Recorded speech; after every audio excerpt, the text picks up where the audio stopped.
This is Review Your Gear Radio with your hosts Chris Husted and Jason Renner. Coming to you with the latest topics, reviews, and techniques for hunting and fishing in the Midwest. And here they are, Chris and Jason. Take it away, boys. Ew. Review Your Gear Radio. I'm Chris Husted. Jason Renner. This is Season 4, Episode 8, the It's Almost August as Summer Flies By edition. It's crazy. Yeah. Back to school stuff in stores. Well, school starts in 2.5, 3 weeks? 3 weeks. 3 weeks? Halloween stuff being put out already. What? Yeah. What's wrong with people? I don't know. Walmart had it in their aisles. They were putting it out. It's ugh. I'm not ready for that. Not yet. Well, too much fishing left. Too much. Well, let's pretend. Well, let's not pretend. It is still July after all, so let's just stay in a July state of mind. It is the Dakota Walleye Classic 2022 recap. Holy cow, did you see the weights? They were pretty impressive. I'm not going to lie. I was impressed by the weights. And, it just seemed like multiple ways to catch fish, too. I mean, it was... And the amount of fish caught, I think, did pretty much every team bring in... Not every fish? team, but most teams brought in 5 fish. Okay. What's funny, it's not funny, but one of the top teams, what did they take, second? Only brought in 4 fish on day one, but they were big ones. Well, if you're on the right fish. No, I get it. I'm just saying, I was told they threw back a 16, that would have actually been an important fish. But that's tournament fishing. You're not fishing for 16s. You're making a judgment call. Right. So I get that I'm not, bashing someone for making a decision that hurts in a tournament, because I've made plenty of those through the years. But yeah, Lake Sakakawea, had to get that out of the way. Stupid healthy right now. I mean, the amount of 18 to 20 inch fish and overs, it's pretty incredible. Have we, in our lifetime, ever seen it full of this many 18 to 20s? I've only been here for 18 years, so I don't have the years, of course, that you would. I don't remember this concentration of fish and this size fish in this area for... Probably since the 80s, when they had a really big 6 to 8 pound range. You remember that? I mean, I don't, but I remember reading about it. If everything goes according to plan, okay, no droughts, no nothing, could you imagine what this lake's going to be spitting in 2 to 3 years? Yeah. No, I get it. It's going to be... Now, typically in this tournament, 40 pounds can win it. And this year... we saw on day one, top bag was 27 pounds. Day 2, almost 32 pounds. So you had bigger weights than both Governor's Cups in North and South Dakota. And this stretch of the lake, for those of you who aren't familiar, this is a mid-stretch of Lake Sakakawea. It's historically not overrun with big fish.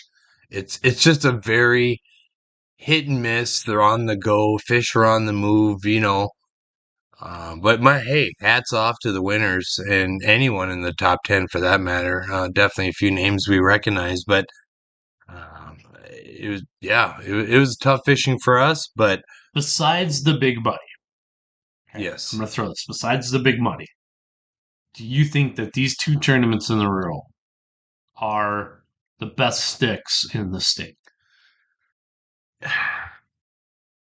When's the last time you fished the Governor's Cup?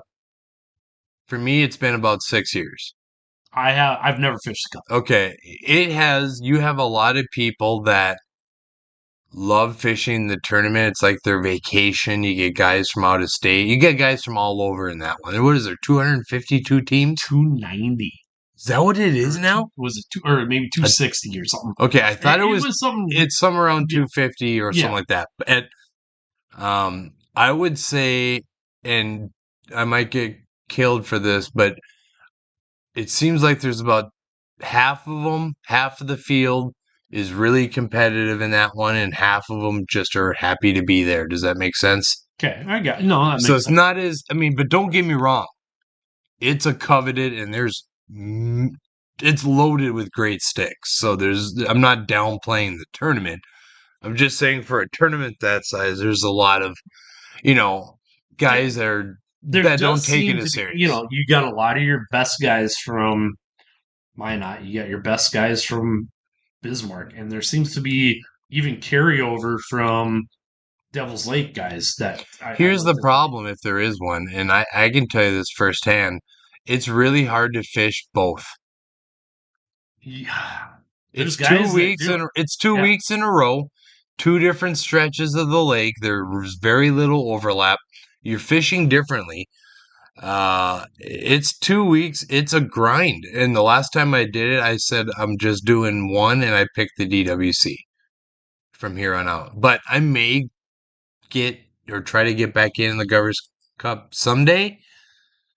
I'm just not really in a hurry because you need the time to take 2 weeks off for that. well, actually, when you think about it, you almost need 3 weeks. Yeah. I mean, you almost need to put a good week and a half of. Well, let's be okay. This is a good question. How much time is really necessary to pre-fish for a tournament, for your average tournament?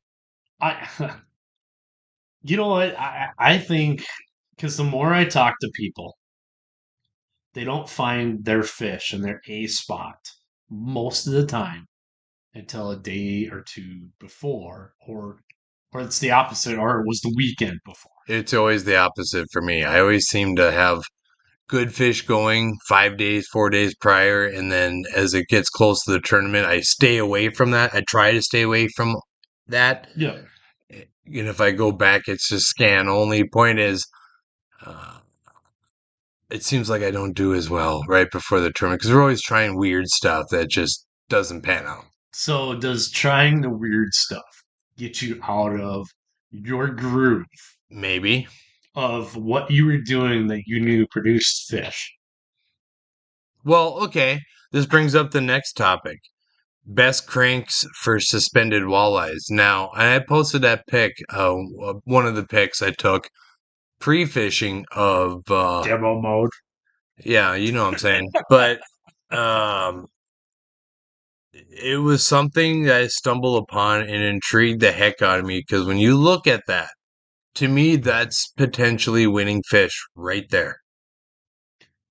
Correct. And I look at it like I look at it from a little bit of a salmon fisherman's perspective. Yeah, And I'm saying you need to run a gamut. You need to run, big stuff, small stuff. Yeah, and you got to cover 20 feet of water. right. You got to cover anywheres from what was that, 50 feet? But typically, you want to run the baits above them. Correct. Because a walleye is always feeding up, always feed up. Nice catch. He Yeah, knocked over the mic and caught it. Which way? Up. up. But I mean, so I'm just saying that was in what 50 feet of water. 43 to 50 feet. Okay, 43 to 50. So if you're covering, I would say 15 feet to 40. There's your 25-foot gap. Yeah. Oh, hey. But I always forget to turn off my phone. That's typical. I'm just saying that's where I would cover because you have.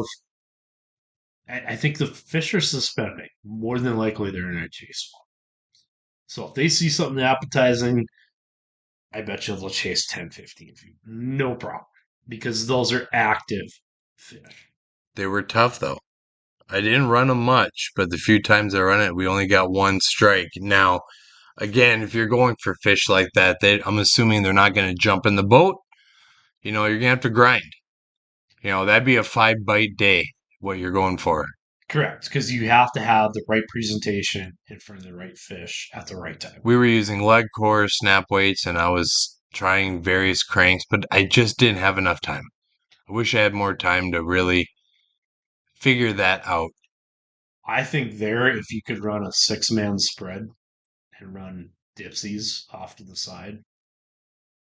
God, that's the salmon angler in you. I know. No, you're thinking dipsies because you own them and you can't use them on the salmon grounds.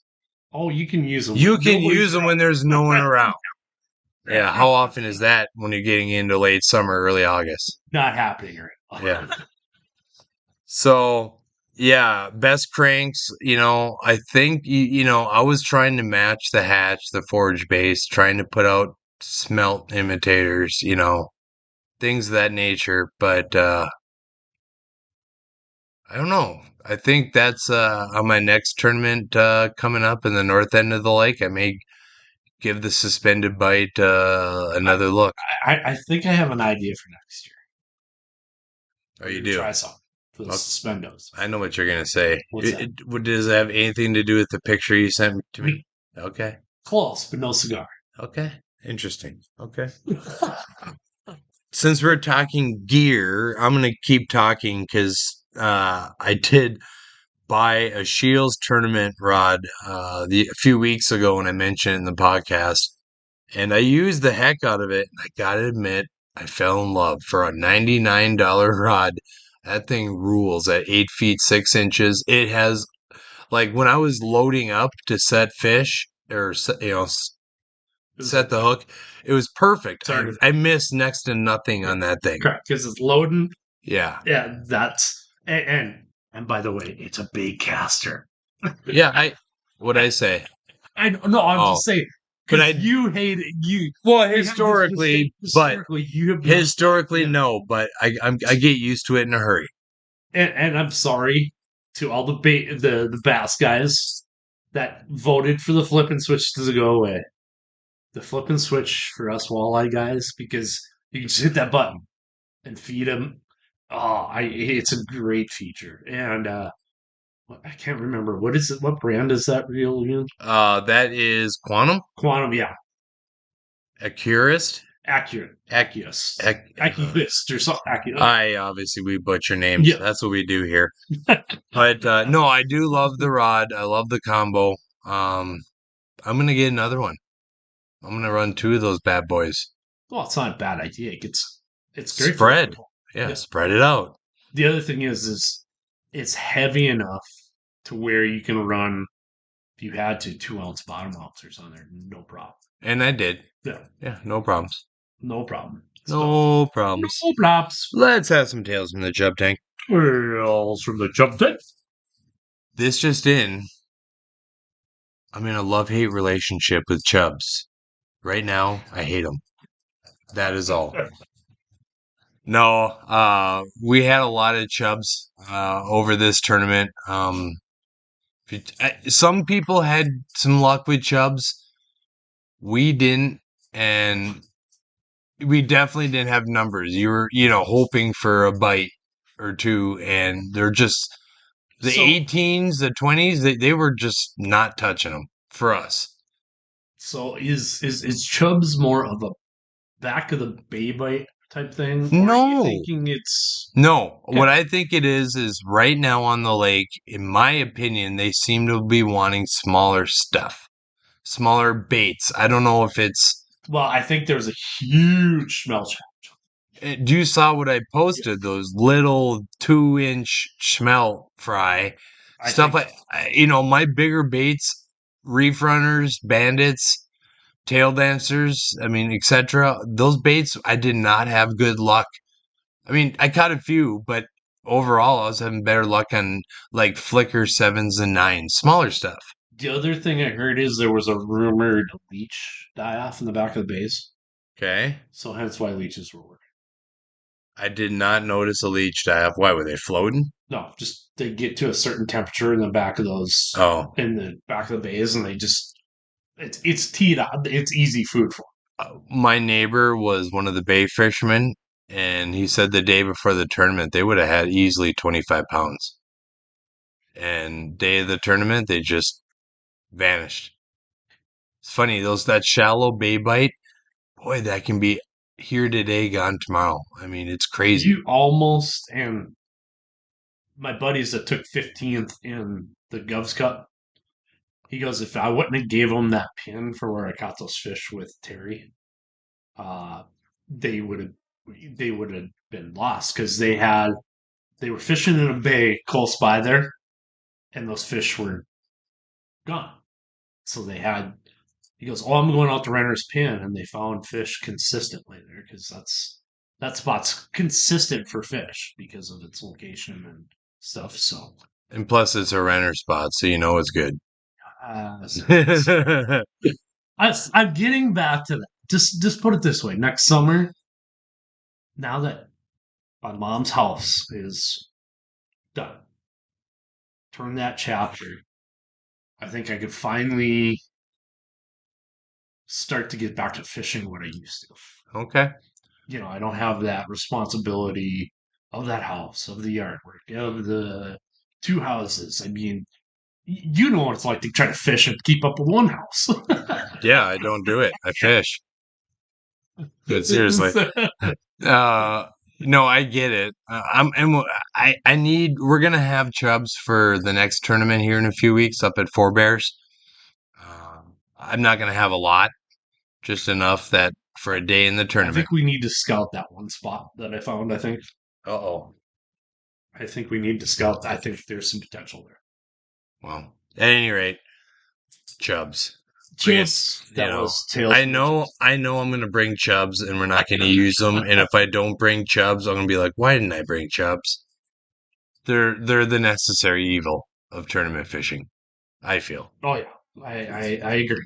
There's some, like, if you go to Devils, chubs just aren't the ticket. They love leeches. It's just, I've heard the opposite. I know, but I'm saying if you have a giant leech on a slip bobber and it's hanging right above a big walleye, it's tough to beat on that lake. I agree with 100%. That's never been a secret that leeches are popular on Devil's Lake. So I want to give a shout out to AirWave seats. Their customer service is fantastic. I had a missing air pump with my boat I just acquired, and they sent one. They sent an adapter. The adapter showed up, but the pump did not, I should say. They sent another one out right away. No problems, no hassles. Just that's nice. And we texted each other. I didn't have to call, wait on hold. Like it was just simple. Yeah.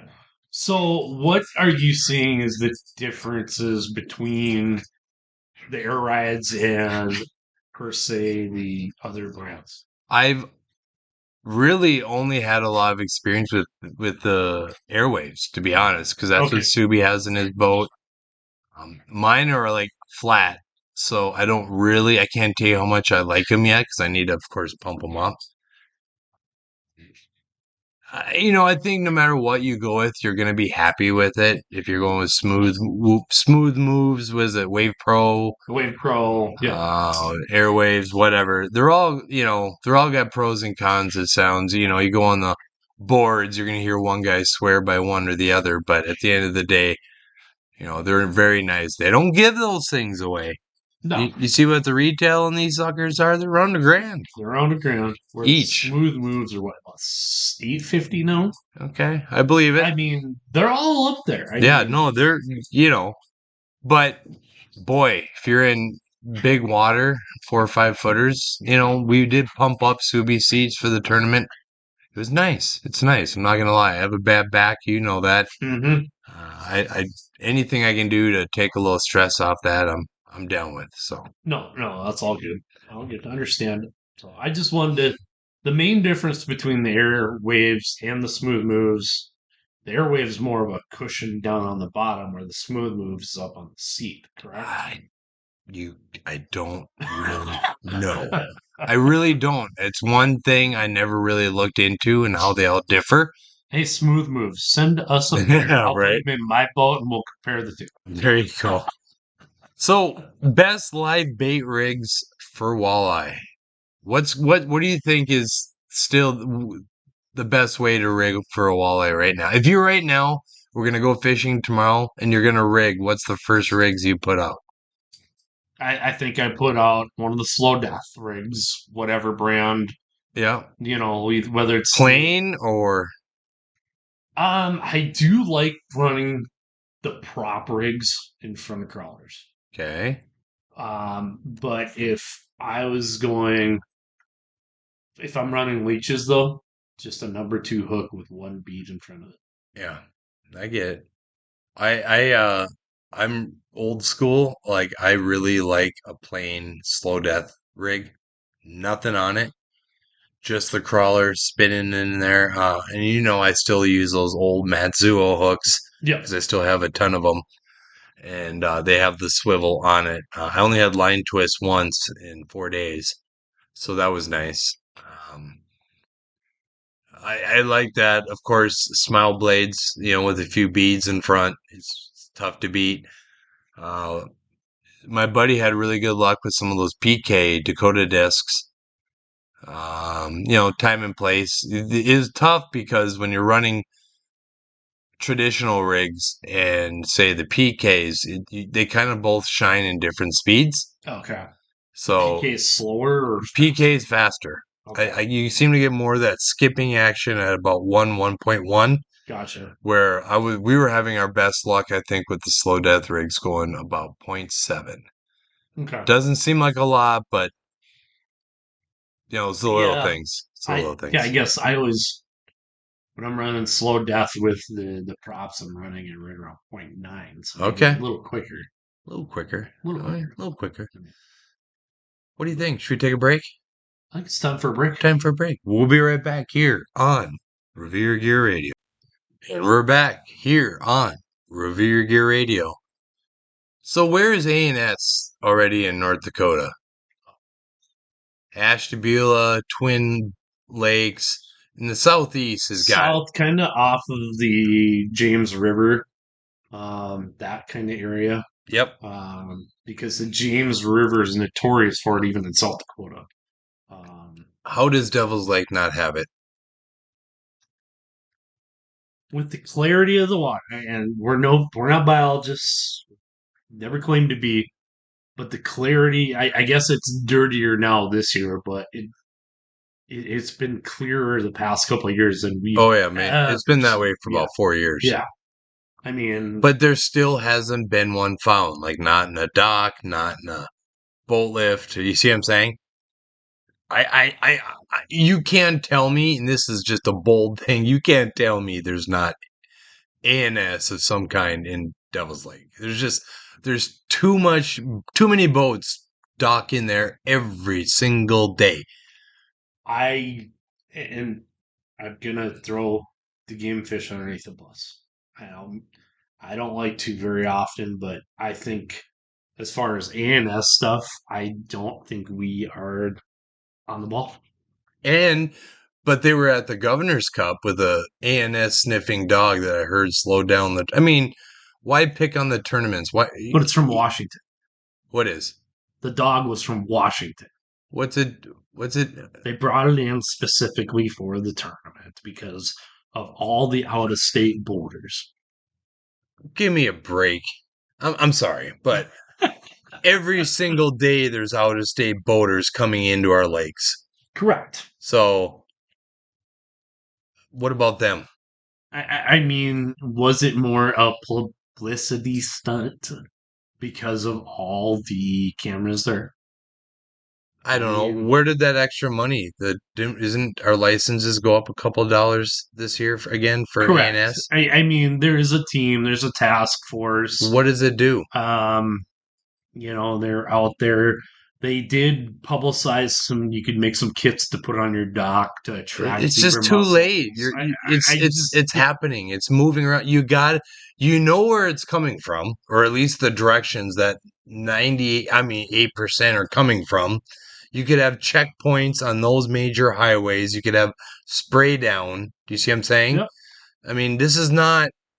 Go try to take your boat to Montana right now. Yeah, they'll stop you in for that, right? Correct. Why can't we do that? I just don't know. We have those old way stations outside of Fargo, both going north and south, that could be used for that. You know exactly which ones I'm talking about. Oh yeah, everybody does. Yeah, but no, I think if you monitored Highway 2, I-94, and even Highway 200, that would be the vast majority of boaters use those 3 highways, right? Going west. Find some retired guys. I'm Pay 'em just some saying, decent money. you know. They can sit there and do it. I mean, you don't even need officials to do it. I'd do that when I was retired. I'd do that on the weekends and fish during the week. I'm just saying. Uh, we're gonna go down a bad hole on this one. Yeah. Let's have a Mille Lacs Minute. This is your Mille Lacs Lake Minute. This is the July 16th through August 31st time period. All walleyes must be released immediately upon catching. But you can fish for them. You can fish for them, but you can't keep them. And by the way, it's not Mille Lacs Lake. It's just Mille Lacs. Sorry, Minnesota. Sorry. Get it right. Get it right. Get it right. It's definitely salmon fishing season. That's why I was, you put that above it's salmon season. You set me up for failure. I know. You were just excited. So let's talk salmon fishing, sir. His going, South Dakota. I've heard good reports down there.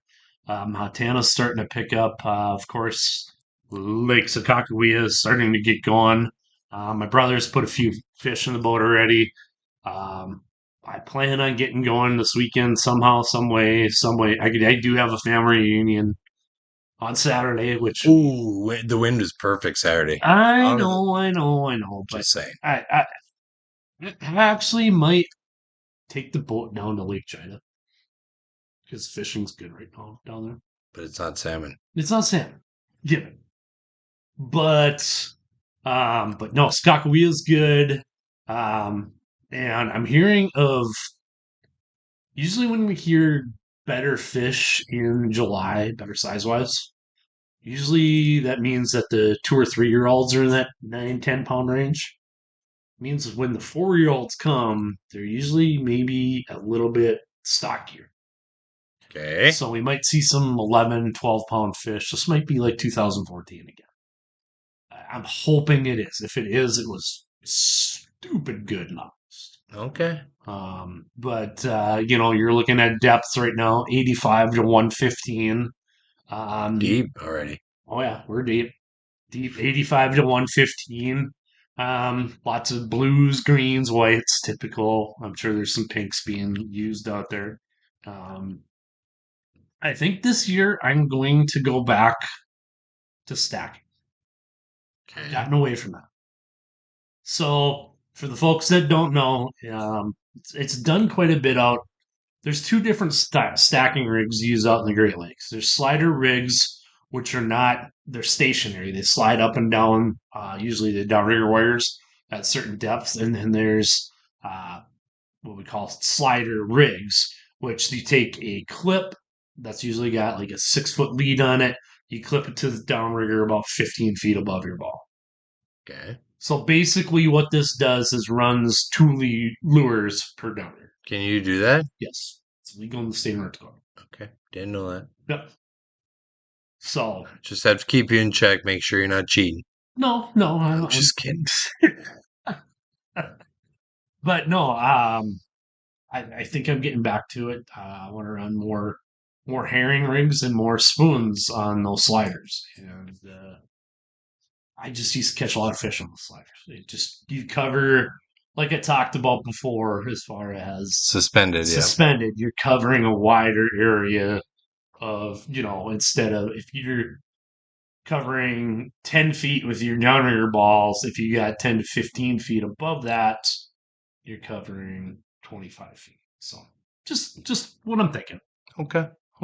I'm feeling it. I'm really looking forward to some ginger soy salmon, smoked salmon. I'm gonna do that one definitely this year, and I did get another one. This one's a recipe I got out of Washington, so I'm gonna keep it a little secret until I try it. Oh, geez, secret on Secret. recipe. Jeez. All right, Mr. Boyardee, let's have some headlines. Say his name. Jason's son, Przekurat. Secure it. Secure it. Yeah, there we go. Secure it. He made St. Lawrence his bleep. Now, this is old news, okay? Because this happened, what, a week and a half ago? Yeah, but it's still, I mean, this is unheard of in a smallmouth tournament. Over 100 pounds. 100 4-day total of 102 pounds, 9 ounces. I mean, think about that. That is smallmouth. There wasn't a largemouth in there. And that's 102 pounds. 4 days times 5 fish. That's 20 fish. I mean, that is a massive average. Yep. And give it to these young guns. I'm assuming electronics probably had something to do with it. I'm assuming. I'm guessing. Because so many of these younger guys that are keying in with their electronics and are just, for lack of a better word, kicking a lot of the old timers' butts. One, he's a Wisconsin guy. His dad is a professional walleye. And his dad's always been considered one of the better. He's a great stick in the walleye world. In the walleye world. He beat Corey Johnson, which is, they call him the best smallmouth man to ever come out of Canada. So that's pretty impressive. But I mean, God, he's what, 19, 20? First year on the Elite Series? Yep. I mean, dude, quite a story. That's pretty awesome. Quite a story. So yeah, really cool. Yeah, lots of love coming out that way. The whale strikes back. So we have an interesting article where in Massachusetts and Plymouth, a whale breached and landed on a fishing boat. Took it pretty much down. You got the video there? Yeah. You got to play that video. You want me to play the video? It's in the link, folks. You got to check this out. We got commercial. 30 seconds of legal zoom. That's a lot of legal zoom. That's too long. Okay. Oh, here we go. There we go. All right, let's see. It's a whale. Okay, oh, jeez. Here it comes. Here it comes. Oh. Wow. That left a mark. No, it didn't take it down, but definitely some damage. But, yeah. That'd make a nice sandwich. Ouch. Washington State seeing fast decline in hunter numbers. And I really hate these types of articles, but I mean, it is what it is. But the article shows a bunch of statistics in the amount of hunters and not only that, people that what they think about hunting. So the perception of hunting and it is just gradually declining. Let's be honest. Washington State has become the new Colorado, the new Western Montana. It's the place where people now are escaping to get away from the New Yorks, the Massachusetts. But they're taking the problems of these big cities and bringing it out to these areas. Correct. But also, they're also forcing out the natives. Because I bet the land prices are going up. Correct. There's ones that can afford. I get it. And guys aren't able to hunt, and it's just, it's the big fear in Montana. I know there's a lot of guys that are afraid with these big millionaires moving in and buying up this elk land that, besides public, it's hard to get access. Right. Yep, you're absolutely right. So let's talk about something positive. God, you're a downer. I'm not a downer. I'm just kidding. Camping must-haves. So I'm currently in the process of looking at campers. Acquiring a camper. So, Mr. Husted, you've had multiple campers. That's correct. What is a camping must-have? What should I absolutely have in my camper? Well, okay. I don't know how common this feature is now. I'm assuming it's a lot more common. One of the nicest features I've ever had in a camper was the auto level in my current camper. Mm-hmm. I show up and hook the truck. I push the button. In literally a minute and a half, it beeps and it says it's level. And then I slide out. I have 5 slides, which of course is kind of overkill, but I can literally set up my camper in like 5 minutes, 10 minutes tops. I mean, it's quick. Gotcha. I love that because I feel bad when I see guys laying on the ground, you know, lowering their jacks with, tools, and then they're having to get out the level and then get back under. It looks, I've been there, so I'm not going to say I haven't been there, but it's a pain in the butt. So auto level from a camper's perspective, also outdoor kitchen. I think you have to have an outdoor kitchen. Correct. Uh, That's one of the things I'm definitely looking for. you have to. An outdoor fridge is nice for beer and bait, things of that nature. I use it all the time. We have a range with uh, two ranges that comes out. So I cook all my bacon, fish, stuff like that outside, out of the camper so it doesn't stink it up. Oh, correct. And when you're camping, you don't really want to make a big mess in the camper. I don't, anyways. Yeah. And when you're doing a lot of dishes, of course, you're filling your gray tank fast. So I do a lot of grilling. And this is actually, I'm jumping ahead to another topic, and you're right. I've been looking at getting a smaller Blackstone, just little portable ones for camping because I know I'd use the heck out of it. Correct. And I think the other thing that you cheered on that's I think is important is these new rechargeable lanterns. Oh, I use for ice fishing, but I also use it for camping. I mean, that's kind of one of those things I think is a must. And the other thing we both have multiples of is Bluetooth speakers. Oh, yeah. I always, me, I always have my JBL charge going. Yeah, charge 3 and I have a charge 5, and they're almost the same. I mean, they're both great. I just think that's kind of some necessity stuff. The awning. The other thing I kind of want to do is get a screened tent. Like a quick setup one. They got like the hub. Yeah, I know what you're saying. No?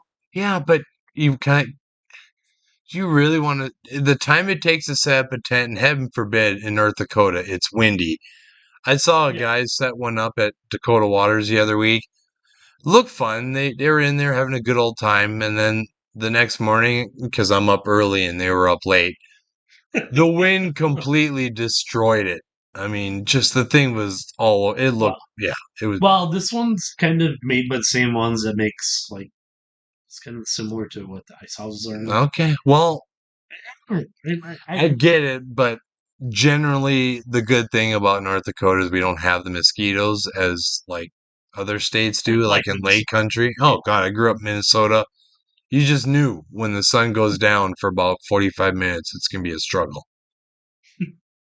It is what it is. You just donated a pint and called it good. Oh, pretty much. But what's cooking on the stone? What's cooking on the stone? I haven't been using mine because it was here and I was up at the lake. That's why I need to get a portable Blackstone. I second that motion. I tell you what, I did fajitas the other night on there. What kind? Chicken and beef. Okay. Did both. Okay. I did a nice little lime orange juice, some chili powder, some cumin, mashed it up and put some fresh lime and orange juice in, and then let that marinate overnight. Yep. And chopped it up. I did buy a flat iron steak, which I've never done before. Okay. So I kept it in one piece. Yep. On the stone. And then you cut it up? Yeah. Okay. And that worked pretty slick. And of course, red and green bell peppers and some onions. Do you know who makes a really good seasoning I like for fajitas and stuff like that? Who's that? The Space Aliens Cajun seasoning. Don't judge. It's amazing. That's one thing I used to love about Space Aliens is I love their Cajun seasoning on their fries. It's the same thing. Oh yeah, it's great. It's great stuff. I use it for like seasoning meat occasionally. Didn't you put that in the fried fish up the lake? I might have. Oh, I did. Yeah. That was good. That was solid. Not heavy, but just to be present. You know what I'd like to do sometime with the Cajun? That I'd like to try that with my buttered walleye. I need I need to mix up the fried walleye. What I like to do is if I get those 16 to 17-inch walleyes, I fillet them out, but I don't take the skin off. Oh, okay, I see where you're going Take the with this. ribs off, Yeah. and then you put them on the grill. You don't need foil or anything. Baste them. What you do is you melt butter, put your spices into it, stir it up, brush it on, and then halfway through, baste it on again. I mean, it's that money, dude. I don't know you. I had to throw. I know you, but I don't know it. So here's an off topic. Huh? Why does Renner and Husted, for that matter, why do we grow beards in the heat of the summer? Why? Why do we do this? I'm going to be honest why I haven't. Because I broke the charger on my trimmer. And to cut this when it gets this long with just a razor, You can't. razors. You can't. You can't. So I either got to A, pony up and buy new clippers, or B, go to the barbershop. I think it's A. If you need to have a charged. Or I can find a charger shaver for it, but I think my $20 Walmart. Oh, Lisa got me a good one for Father's Day. It's money. It's I money. can't tell you I think it's a Norelco or something, but it's money. Well, my wife, because she's a massage therapist, she can get the professional ones from the hair salon supply stores for better cost. I might go invest in one of those. Okay. Because this is getting itchy. I'm not gonna lie. That's what I'm saying. And the kitty white thing down here, Yeah. I look like a kitty cat. Yeah, it's just not my thing. First thing I did when I got home is I trimmed my neck because my neck was just getting so itchy from growing it out. So we're gonna end it with this. What is the best way to drown your tournament losing sorrows? Quit fishing, No. I love those things too much, but when the tournament doesn't go right, what's the best way to drown? You know what I'm gonna say? What's that? I'm gonna start carrying for any tournament I do. Red eye. Just get it over with. And quick. It's probably not a bad idea. Jello shots, usually half dozen of those will kind of help. I had some last week made with the whipped cream vodka. Okay. I'm not gonna lie. The fact I had one, I had to stop because that was one of those things where you're like, this is too good. Oh my God. There was no burn, no nothing. And it was just like, this could get ugly. Nice. Well, there you have it. The best way to drown your sorrows. Jello shots. And red eye. I'm Chris Husted. I'm Jason Renner. We'll see you next time here on Review Your Gear Radio. Thanks for tuning in to Review Your Gear Radio. Be sure to tune in next episode, and don't forget to check out reviewyourgear.com. Also, check us out on Instagram, Facebook, and YouTube. Till next time, tight lines and good times in the outdoors.